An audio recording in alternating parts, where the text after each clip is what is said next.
Good morning. Hope you're having a good Wednesday.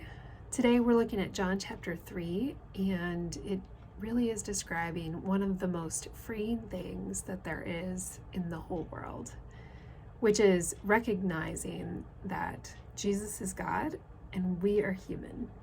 And that's a very big distinction.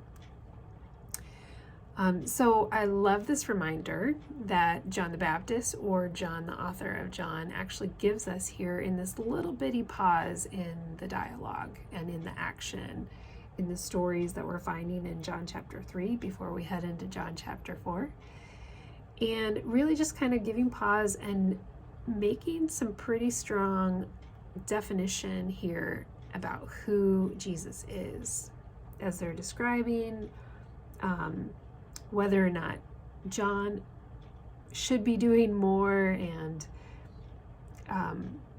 whether or not things are going badly because Jesus and his disciples are getting more followers. John just makes this big distinction here, and he makes a bigger deal out of who Jesus is rather than who he is. And in John chapter 3, verse 31, it says, he who comes from above is above all. He who is of the earth belongs to the earth and speaks in an earthly way. He who comes from above is above all. And so he's really elevating Jesus and saying, he's the more important one here for you to be listening to. He's the one who is basically head and shoulders above any other messenger that God would ever send, like me, myself. And I love this way that a pastor paraphrased it. He said, in other words, it's as if it's saying here that the earth-born is earthbound and speaks only earthly language, and the heaven-born is in a league all of his own. And that's true of Jesus. Like, he is in a league all of his own. He is God.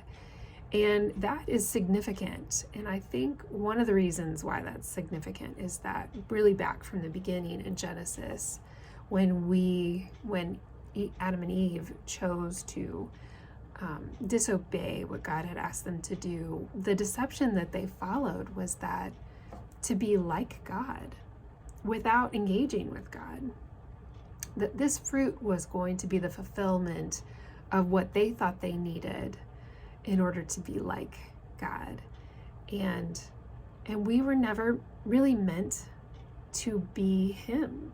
And some of the things that we feel like we can fulfill, like controlling our circumstances or perfecting ourselves to death or gaining all the approval there is in the world, or knowing all the right answers all the time, or being there for people all the time, like those kinds of things are things that we think that we should be able to do, and really only God is actually able to be perfect, in control all the time, the affirmer of the world.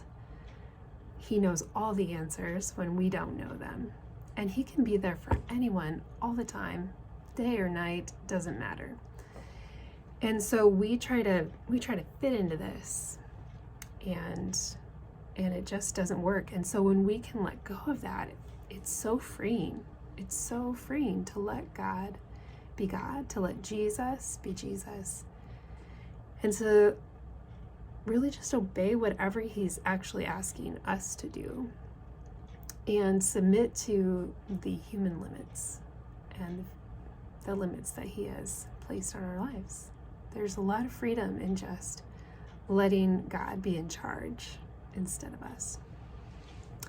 There's a quote from Tozer that I think is kind of helpful, especially when we think about the way that if God is God and he's in charge of the world, the way he invites us into more freedom, in a sense. And it says, a spiritual kingdom lies all about us, all together within reach of our inner selves, waiting for us to recognize it. God himself is here waiting our response to his presence. This eternal world will come alive to us the moment that we begin to reckon upon its reality. In other words, when we recognize that the presence of God is all around us and his kingdom is all around us all the time, and God's even just waiting for us to recognize him. There's freedom just when we are willing to humble ourselves to knowing that we need this God. And I just like the way that verse 32, verse 33, these are my human limits, talks about that whoever receives his testimony